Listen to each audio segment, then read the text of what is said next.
पिता पुत्र आत्मा नाम रे आमेन। आपण माने समस्त को जय जेसु। आमे प्रार्थना करिबा। नमस्ते मरिया अनुग्रह पूर्ण प्रभु तुम्हारी संगरे नारीगणक मतरे तुमे धन्य एवं धन्य तुमर गर्भफल जीशु। ओई परमेश्वर माता अपने मरिया अंबेमाने पापी अंबमान निमंते वर्तमान ओ अंबान मरण समय रे निवेदना कर। कृष्णगुड़े मोर स्नेहर भाई भाई मैंने आज हूँ मई मास 24 तारीख रविवार दिन। आज हूँ पेंटेकोस्ट पर्व दिन। आज सुसमाचार योहान सुसमाचार 20 अध्याय 19 रु 23 पर्यंत आम ध्यान करवा। सप्ताहर प्रथम दिवसर संध्या समय रे शिष्य माने यहूदी मानकर भय जो गृह थिले से गृहर समस्त द्वार रुद्ध थिला। यीशु सेमानंकर मध्य को आसी दंडायमान हेले एवं कहिले तुम मानकर शांति हो। यह कहवा परे से सेमानंकु निजर हस्त और पार्श्व देखाइले। प्रभुंकर दर्शन पाई शिष्य माने आनंदित हेले। यीशु पुनर्बार सेमानंकु कहिले तुम मानकर शांति हो। पिता जेपरी मते प्रेरणा करियछंती सेहीपरि मु मध्य तुम मानक प्रेरणा करुअछि। यह कहवा परे से सेमानक उपरे फुंगी कहले पवित्र आत्मा को ग्रहण कर। जो मानकर पाप तुमे माने क्षमा करिवो ताहा क्षमा करा जिवो। जो मानकर पाप तुमे माने अटकी रखिवो ताहा अटक होई रहिबो। प्रभुंकर सुसमाचार। हे प्रभु जीशु कृष्ण तुम्हारा प्रशंसा है। कृष्णगुड़े मोहर स्नेहर भाई भाई मैंने आज आम मंडली गोटे गुरुत्वपूर्ण पर्व पेंटेकोस्ट पर्व पालन करुअछु। मु आपण मान समस्त को हैप्पी फीस्ट यही पेंटेकोस्ट पर्वर सबू शुभेच्छा मु जनावि। प्रभु आम समस्त को तांकर पवित्र आत्मा ठारे पूर्ण करंतु। तांकर पवित्र आत्मा अग्नि रे प्रज्वलित करंतु। पवित्र आत्मा वरदान रे पूर्ण करंतु। जहाद्वारा आम समस्ते पवित्र आत्मा फल गुड़िक आमर जीवन रे उत्पन्न करिपारिबा। जीशुंकर पुनरुत्थान 50 दिन पर प्रार्थना करितिवा कुमारी मारिया एवं प्रेरित माने एवं केतेक लोक भाई माने सेमानंको जते लोक से गृहर थिले समस्त उपरे ज्वलंत जिहुआर आकार रे पवित्र आत्मा अवतरी आसिले। यही घटना को आमे पेंटेकोस्ट आज आमे मने पकाउछु एवं पेंटेकोस्ट पर्व बोलिकी आमे कहूछु। पेंटेकोस्ट अर्थ होची पंचाशतमी दिन। कारण प्रभु जीशु ख्रीष्ट पुनरुत्थान पर 50 दिन पर यही घटना घटिला। 50 दिन पर प्रेरित मान उपरे पवित्र आत्मा आसिला। तेणुक यही पर्व को पंचाशतमी पर्व बोलिकी कह जाउछि। पुरातन काल रे माने मध्य से पेंटेकोस्ट पर्व पालन करथिले। सेमाने पास्का पर्व पालन करथिले। मिस्र देशरो ईश्वर सेमानंकु समुद्र पार करिकी इस्राएल जाति को मिस्र देशर दासत्व बाहर करी आनिले। सही घटना को सेमाने पास्का पर्व हिसाब से पालन करथिले। सही पास्का पर्वर 50 दिन पर सेमानंकर फसल काटिले। माने फसल पाइबा सबू माने सेतिपाई धन्यवाद देई सेमाने गोटे माने यही पेंटेकोस्ट पर्व पालन करथिले। यह गोटे फसल हार्वेस्ट फीस्ट नले सेमानंकर जहाँ किछि पाची वा फसल सेमाने पाउथिले ताकू ईश्वर को धन्यवाद देकी पुरातन काल रे पेंटेकोस्ट पर्व पालन करथिले। सेतिबे आका इस्राएल माने जेरूसलेम रे बहुत किछि लोक माने सबू सही धन्यवाद पर्व पालन करबा पाई जमा होइथिले। शिष्य माने मध्य लेखा अछि जे पेंटेकोस्ट पर्व दिन रे समाने सही गृह रे जमा होइथिले। ये पुरातन नियमर पर्व अछि सही धन्यवाद पर्व। जीशु शिष्य मान को कहते जे लोक सुसमाचार 24:49 रे कह जायछि ऊर्ध्वरु शक्ति प्राप्त न हेबा पर्यंत तुम्हें जेरूसलेम छाड़िकी जीवाकू नहीं बोलिकी तांको आदेश दिया जाइथिला हेले एतिर आमे जानि परिवा जे पवित्र आत्मा जीशुंक संगे प्रेरित माने 3 वर्ष थिले जीशु समानकू शिक्षा सब देइथिले हेले मतियो जीशु कहले तुम्हें ऊर्ध्वरु शक्ति मु पुनरुत्थ हेले मतियो स्वर्ग को गले मतियो स्वर्गारोहण हेले मतियो तुम्हें सुसमाचार प्रचार करबा पाई जीवाकू नहीं बरम तुम्हें ऊर्ध्वरु पवित्र आत्मा से शक्ति प्राप्त करबा पर्यंत पवित्र आत्मा को पाइबा पर्यंत तुम्हें जेरूसलेम छाड़िकी जीवाकू नहीं आउ मु जीवी एवं सही सहायकों को तुम पाखक पठे देवी ये सबू जीशु तांकर जीवन काल रे प्रेरित मानव को प्रतिज्ञा करवाटा आम जापारचु आउ यही यीशुंकर आदेश माने तुम्हें ऊर्ध्वरु शक्ति प्राप्त करने पर्यंत तुम्हें जेरूसलेम छाड़िकी जीवाकू नहीं एतिर आम जापारचु जे पवित्र आत्मांकर भूमिका जड़े सुसमाचार प्रचार करथिबा व्यक्ति नले जड़े विश्वासी जीवन में केते गुरुत्वपूर्ण कारण आत्मा ही जन को शक्ति प्रदान करे आत्मा नथिबा जड़े व्यक्ति से केवल नाम को बाहर बाहर क्रिश्चियन किंतु आत्मा ठारे पूरित जड़े विश्वासी तांकर ही प्रकृत से शक्ति रे पूर्ण से तांठारे ही शक्ति अच्छी तेणुकरी आम समस्त को यही पवित्र आत्मा ठारे पूर्ण होगा बहुत गुरुत्वपूर्ण आउ जीशु निजे मत्यो तार गुरुत्व को आमको आदेश दे शिक्षा दे अछंती आउ पवित्र आत्मा होची आम समस्त शक्तिर स्रोत आउ आज द्वितीय पठन रे आमे शुणिलु जे प्रथम कोरिन्थियो 12 अध्याय 3 पद रे लेखा अछि पवित्र आत्मा प्रेरणा व्यतीत कौन सी लोक कही पारे ना जे जीशु ही प्रभु आउ या देख जीशु ही प्रभु बोली कहवाई जन को पवित्र आत्मा शक्ति दरकार अच्छी तेणुक आम समस्त को पवित्र आत्मा को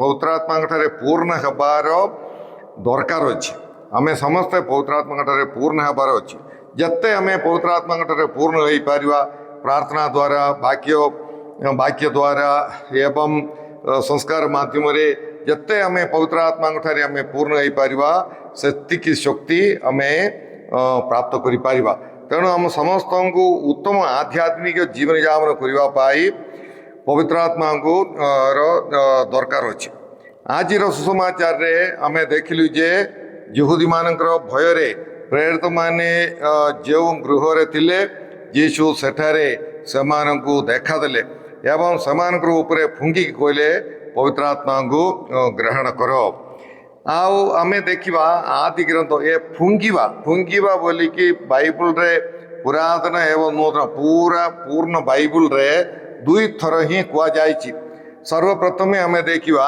आदि ग्रंथ बा उत्पत्ति ग्रंथ रे 2 अध्याय 7 पद रे कुआ जायछि जे ईश्वर मनुष्य को माटी रे गढ़िले एवं तांकर नाश रंध्र रे से तांकर जीवनर वायु को से फुंगिले जीव श्वास फुंगी देले एवं माटी रे गढ़िथिबा मनुष्य जीवंत प्राणी हेले बोलिकी आमे देखि पारिबा साउ आज सुसमाचार रे प्रभु यीशु ख्रीष्ट शिष्य मानकर ऊपर फुंगिकी तुम्हें पवित्र आत्मा को ग्रहण कर बोलिकी आदेश दौरान यही 2टी जगार ही आम बाइबल ये फुंकिवा विषय आम जापर तेणुक प्रिय भाई भाई मैंने ठीक से ही माने माटी रे गढ़िथिबा मनुष्य को ईश्वर फुंगिकी जीवन देले सेहीपरि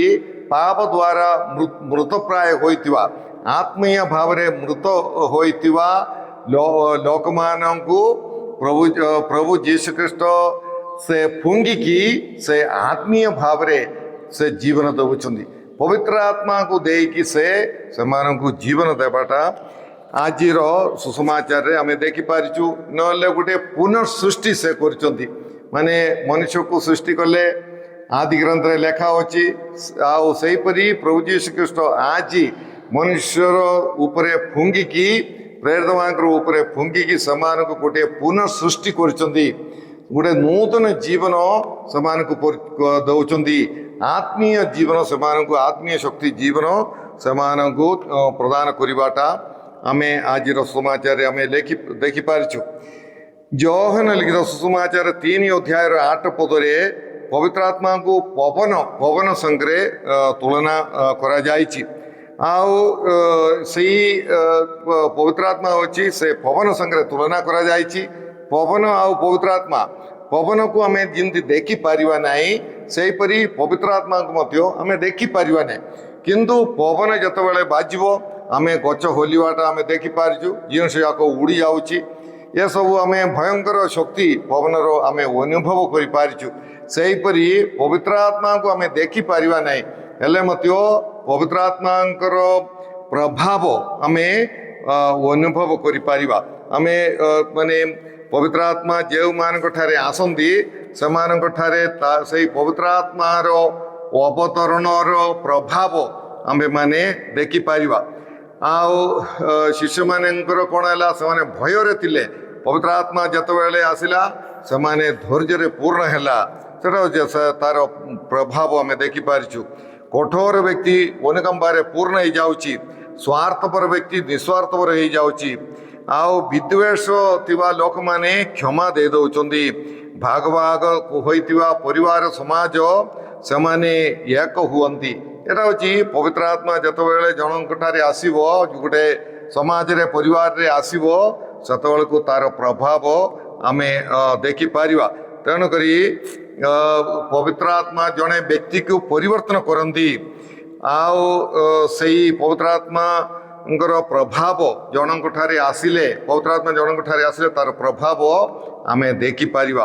ସେହିପରି ପ୍ରିୟ ଭାଇ ଭଉଣୀମାନେ, ଆଜିର ପ୍ରଥମ ପଠନରେ ଆମେ ଶୁଣିଲୁ ଯେ ଜିହ୍ୱାର ନିଆଁ ଆକାରରେ ପ୍ରେରିତମାନଙ୍କ ଉପରେ ପବିତ୍ର ଆତ୍ମା ଅବତରଣ କଲେ। ହେଲେ ନିଆଁର ଜିହ୍ୱା, ମାନେ ସେଇ ନିଆଁ ମଧ୍ୟ ଗୋଟିଏ ନୂତନ ଶକ୍ତିର ପ୍ରତୀକ। ନୂତନ ଶକ୍ତି, ନିଆଁ ଆମକୁ, ନିଆଁର ମହାନ ଶକ୍ତି ଅଛି। ଆଉ ଏହା ଗୋଟେ ନୂତନ ଶକ୍ତି ପ୍ରଦାନ କରୁଛି। ଆଉ ପବିତ୍ର ଆତ୍ମା ଆସିବା ଦ୍ୱାରା ପ୍ରେରିତମାନେ ଗୋଟିଏ ନୂତନ ଶକ୍ତି, ସେମାନେ ଧୈର୍ଯ୍ୟ ସେମାନେ ପ୍ରାପ୍ତ କଲେ। ସେମାନେ ହଜାର ହଜାର ଲୋକମାନଙ୍କ ସାମ୍ନାରେ ସେମାନେ ଠିଆ ହେଇକି ସୁସମାଚାର ଏବଂ ଯୀଶୁଙ୍କର ବିଷୟରେ ସେମାନେ ପ୍ରଚାର କଲେ। ଆଉ ସେମାନେ ନିଆଁରେ ଜଳିଲା ପରି ହେଲେ। ଆମେ ଜାଣିଛୁ ନିଆଁରେ ଜଳିବା ଲୋକ କେବେ ରହିପାରିବା ନାହିଁ। ସେହି ପ୍ରକାର ସେମାନେ ହୃଦୟରେ ନିଆଁ ଜଳିଲା ଏବଂ ସେମାନେ ପବିତ୍ର ଆତ୍ମାଙ୍କର ନିଆଁର ଶକ୍ତିରେ ସେମାନେ ଆଉ ରହିପାରିଲେ ନାହିଁ। ସେମାନେ ସୁସମାଚାର ଏବଂ ଯୀଶୁଙ୍କର ବିଷୟରେ ସାକ୍ଷ୍ୟ ଦେବା ପାଇଁ ଆରମ୍ଭ କଲେ, ସେଟା ମଧ୍ୟ ହଜାର ହଜାର ଲୋକମାନଙ୍କର ଆଗରେ। ଆଉ ମାନେ ଆମ୍ଭେମାନେ ଏହି ମୋ ପବିତ୍ର ଆତ୍ମାଙ୍କୁ, ଆମେ ସମସ୍ତେ ଦୀକ୍ଷାସ୍ନାନ ସମୟରେ ପବିତ୍ର ଆତ୍ମାଙ୍କୁ ପାଇଅଛୁ। ହେଲେ ଏହି ପ୍ରେରିତମାନେ ଅନୁଭବ କଲା ପରି ଗୋଟେ ନିଆଁ ମୁଁ ମୋର ଜୀବନରେ ଅନୁଭବ କରିପାରିଛି କି? ଗୋଟେ ଏନ୍ଥୁସିଆସମ୍, ଗୋଟେ ଆତୁରତା ଯୀଶୁଙ୍କୁ ସାକ୍ଷ୍ୟ ଦେବା ପାଇଁ, ସୁସମାଚାର ପ୍ରଚାର କରିବା ପାଇଁ ଗୋଟେ ଆତୁରତା ମୁଁ ଅନୁଭବ କରିଛି କି ନାହିଁ? ଏହା ଆମେ ନିଜ ନିଜକୁ ପରୀକ୍ଷା ଦେଖିବା। ନା ପବିତ୍ର ଆତ୍ମା ଲିଭି ଯାଇଛି? ବେଳେବେଳେ ଆମର ଅବସ୍ଥା ସେହିପରି। ଆଉ ସାଧୁ ପାଉଳ କହିଲା ପରି ତିମୋଥୀଙ୍କର ପତ୍ରରେ ସାଧୁ ପାଉଳ ପ୍ରଥମ ପତ୍ରରେ କହିଛନ୍ତି, ମୁଁ ମୋର ହସ୍ତାର୍ପଣ ଦ୍ୱାରା ତୁମେ ପାଇଥିବା ପବିତ୍ର ଆତ୍ମାଙ୍କୁ ତୁମେ ପ୍ରଜ୍ୱଳିତ କର। ତେଣୁକରି ଆମେ ଫୁଙ୍କି ସେଇ ପବିତ୍ର ଆତ୍ମାଙ୍କର ନିଆଁକୁ ଆମେ ପ୍ରଜ୍ୱଳିତ କରିବାର ଅଛି, ଯାହାଦ୍ୱାରା ଆମେ ଗୋଟେ ଆତୁରତା, ଆଗ୍ରହ, ଆମକୁ ନୂତନ ଶକ୍ତି ଆମେ ପ୍ରାପ୍ତ କରିପାରିବା। ପବିତ୍ର ଆତ୍ମାଙ୍କଠାରେ ପୂର୍ଣ୍ଣ ହୋଇଥିବା ପ୍ରେରିତମାନଙ୍କର ଭାଷା, ଭିନ୍ନ ଭିନ୍ନ ଦେଶରୁ ଆସିଥିବା ଲୋକମାନେ ଆପଣା ଆପଣା ଭାଷାରେ ବୁଝିପାରିଲେ। ସେଟା ହେଉଛି ତୃତୀୟ ବିଷୟ। ପବିତ୍ର ସେଇଠି ସେମାନେ ମାନେ ଭିନ୍ନ ଭିନ୍ନ ଭାଷାର ଲୋକମାନେ ପାର୍ଥିଓ ମେଦିଓ ଏଲିମି ଏଲାମିଓ ସେହିପରି ମେସୋପଟୋମିଆ ଏସିଆ ଫ୍ରିଜିଆ ଆଉ ମିଶ୍ର ଦେଶ ଲିବିଆ ରୋମ୍ ଏମିତି ବହୁତ ମାନେ ଗୋଟେ 12-13 ଭାଷା କହୁଥିବା ଲୋକମାନେ ଜେରୁସାଲେମରେ ଥିଲେ। ସେମାନେ ସମସ୍ତେ ଗୋଟିଏ ଭାଷାରେ ସେମାନଙ୍କର ନିଜ ନିଜ ଭାଷାରେ ସେମାନେ ପ୍ରେରିତମାନଙ୍କର ଭାଷଣକୁ ସେମାନେ ବୁଝିପାରିଲେ। ଏଇଟା ହେଉଛି ପବିତ୍ର ଆତ୍ମାଙ୍କର ଆଉ ଗୋଟିଏ କାର୍ଯ୍ୟ। ପାପ ଲୋକମାନଙ୍କୁ ଭାଗ ଭାଗ କରେ କିନ୍ତୁ ପବିତ୍ର ଆତ୍ମା ଏକତା ସୃଷ୍ଟି କରେ। ପାପ ଆମକୁ ଭାଗ କରେ। ଗଣ୍ଡଗୋଳ ଅଶାନ୍ତି ଏସବୁ ପାପର ପରିଣତ ଫଳ, କିନ୍ତୁ ପବିତ୍ର ଆତ୍ମା ଆମ ସମସ୍ତଙ୍କୁ ଏକାଠି କରେ। ଏବେ ଆମେ ଦେଖିବା ଆଦି ଗ୍ରନ୍ଥ 11 ଅଧ୍ୟାୟରେ ଆମେ ଦେଖିପାରିବା ଅହଙ୍କାରୀ ଲୋକମାନେ ସେଠିକାର ଲୋକମାନେ ଅହଙ୍କାର କରି ଆଉ ବାବିଲୋନରେ ଗୋଟିଏ ଦୁର୍ଗ ବା ଗୋଟିଏ ଗମ୍ଭୁଜ ବନେଇବା ପାଇଁ ସେମାନେ ଚେଷ୍ଟା କରୁଛନ୍ତି। ଆକାଶ ପର୍ଯ୍ୟନ୍ତ ପହଞ୍ଚିବା ଗୋଟିଏ ବହୁତ ଉଚ୍ଚ ଗୋଟିଏ ଗମ୍ଭୁଜ ବନେଇବା ପାଇଁ ସେମାନେ ଚେଷ୍ଟା କରୁଛନ୍ତି। କିନ୍ତୁ ଈଶ୍ୱର ସେମାନଙ୍କର ମାନେ ସେମାନେ କ'ଣ ଅଛି ନିଜର ନାମକୁ ରକ୍ଷା କରିବା ପାଇଁ ଅହଙ୍କାର କରି ଏସବୁ କରିବା ପାଇଁ ଚେଷ୍ଟା କରୁଥିଲେ। କିନ୍ତୁ ପରମେଶ୍ୱର ସେମାନଙ୍କର ଭାଷାକୁ ବିଭ୍ରାନ୍ତ କରିଦେଲେ ଯେ ସେମାନେ ପରସ୍ପରର କଥାବାର୍ତ୍ତା ଆଉ ବୁଝିପାରିଲେ ନାହିଁ। ସେମାନେ ପରସ୍ପର କହୁଥିବା ଭାଷା, ପତ୍ର ଆଣ ବୋଲି କହିଲେ ଇଟା ଆଣିବ, ଇଟା ଆଣ ବୋଲି କହିଲେ ବାଲି ଆଣିବ, ଏମିତି ସେମାନଙ୍କର ପୁରାପୁରି ମାନେ ଭାଷା କିଛି ବୁଝିପାରିଲେ ନାହିଁ। ଆଉ ସେମାନେ ସେଇଠୁ ହିଁ ବହୁ ଭାଷା ଆରମ୍ଭ ହେଲା ବୋଲିକି କୁହାଯାଉଛି। ଆଉ ସେମାନେ ସେ ଗମ୍ଭୁଜ ଆଉ ସେ ଦୁର୍ଗଟା ସେମାନେ ବନେଇ ପାରିଲେ ନାହିଁ। ଏହା ଥିଲା ସେମାନଙ୍କର ଅହଙ୍କାରର ବା ପାପର ଫଳ, ଏଇ ଭାଷା ଭିନ୍ନ ଭିନ୍ନ ହେବାଟା। କିନ୍ତୁ ପବିତ୍ର ଆତ୍ମା ଆମ ସମସ୍ତଙ୍କୁ ଏକାଠି କରେ ବା ଭିନ୍ନ ଭିନ୍ନ ଭାଗ ହୋଇଥିବା ଲୋକମାନଙ୍କୁ ଏକାଠି କରେ। ଭାଗ ହୋଇଥିବା ଅଶାନ୍ତି ହୋଇଥିବା ଲୋକମାନେ ପବିତ୍ର ଆତ୍ମାଙ୍କୁ ପ୍ରାପ୍ତ କଲେ ସେମାନେ କ'ଣ ହେବ? ସେମାନେ ସମସ୍ତେ ଏକତାର ସହିତ ଜୀବନ ଯାପନ କରିବେ, ପରସ୍ପରକୁ କ୍ଷମା ଦେବେ, ବୁଝାମଣା ରଖିକି ଜୀବନ ଯାପନ କରିବେ। ଆଉ ସେଠି କୁହାଯାଉଛି ସମସ୍ତେ ପ୍ରେରିତମାନଙ୍କର ଭାଷା ସେମାନେ ବୁଝିପାରିଲେ। ଆଉ ପବିତ୍ର ଆତ୍ମାଙ୍କୁ ପ୍ରାପ୍ତ କରିଥିବା ପ୍ରେରିତମାନଙ୍କର ଭାଷା ସେମାନେ ସମସ୍ତେ ବୁଝିପାରିଲେ। ପବିତ୍ର ଆତ୍ମା ପବିତ୍ର ଆତ୍ମା ସେମାନେ କ'ଣ ଅଛି ଭାଷା ଗୁଡ଼ିକ ପବିତ୍ର ଆତ୍ମା ଆମମାନଙ୍କୁ ଯେ ସ୍ନେହ ପ୍ରେମର ଭାଷା ଶିଖାଏ, ଅନୁକମ୍ପାର ଭାଷା ଶିଖାଏ, ସେହିପରି କ୍ଷମାର ବୁଝାମଣାର ଭାଷା ଆମ୍ଭମାନଙ୍କୁ ପବିତ୍ର ଆତ୍ମା ଶିଖାନ୍ତି। ତେଣୁକରି ଆମେ ସମସ୍ତେ ସେଇ ସ୍ନେହର ଅନୁକମ୍ପାର ଭାଷା ଆମେ ସମସ୍ତେ ବୁଝିପାରିବା। ଏହା ହେଉଛି ପବିତ୍ର ଆତ୍ମାଙ୍କର ଶକ୍ତି। ଆଜିର ଦ୍ୱିତୀୟ ପଠନରେ ଆମେ ଦେଖିଲୁ ଯେ ଭିନ୍ନ ଭିନ୍ନ ବରଦାନ ଗୁଡ଼ିକ ଆମ୍ଭମାନଙ୍କୁ ମଣ୍ଡଳୀରେ ଭିନ୍ନ ଭିନ୍ନ ବରଦାନ ଗୁଡ଼ିକ ସମସ୍ତେ ସମାନ ନାହିଁ। ଶିକ୍ଷା ଦେବା ଦାନ ବରଦାନ ଅଛି, ସ୍ୱାସ୍ଥ୍ୟକାରୀ ଦାନ ଅଛି, ଅଦ୍ଭୁତ କର୍ମ ସାଧନ କରିବାର ଦାନ, ଏମିତି ଭିନ୍ନ ଭିନ୍ନ ବରଦାନ ଗୁଡ଼ିକ ଅଛି ଯାହାଦ୍ୱାରା ମଣ୍ଡଳୀ ମାନେ ସୁରୁଖୁରୁ ଭାବରେ ଆଗକୁ ଉନ୍ନତି ପ୍ରାପ୍ତ ହେବ, ସେଥିପାଇଁ ଦିଆଯାଇଛି। ତେଣୁକରି ପ୍ରିୟ ଭାଇ ଭଉଣୀମାନେ, ଆମେ ଆମର ଜୀବନରେ ଯାହା କିଛି ବରଦାନ ପ୍ରଭୁ ଆମକୁ ଦେଇଛନ୍ତି, ପବିତ୍ର ଆତ୍ମାଙ୍କର ବରଦାନ, ସେଇ ବରଦାନ ଗୁଡ଼ିକ ବ୍ୟବହାର କରିବା ଯାହାଦ୍ୱାରା ମଣ୍ଡଳୀର ଏବଂ ସମାଜର ଉନ୍ନତି ହେବ, ସାରା ଜଗତ ଉନ୍ନତି ପାଇବ। ତେଣୁକରି ଆମେ ପାଇଥିବା ବରଦାନକୁ ଆମେ ବରଦାନ ପ୍ରାପ୍ତ କରି ଆମେ ଶୋଇପଡ଼ିବା ନାହିଁ, ବରଂ ସେଇ ଭିନ୍ନ ଭିନ୍ନ ବରଦାନକୁ ଆମେ ଭିନ୍ନ ଭିନ୍ନ ଦିଗରେ, ଭିନ୍ନ ଭିନ୍ନ ଜାଗାରେ, ଭିନ୍ନ ଭିନ୍ନ ପରିସ୍ଥିତିରେ ଆମେ ବ୍ୟବହାର କରିବା।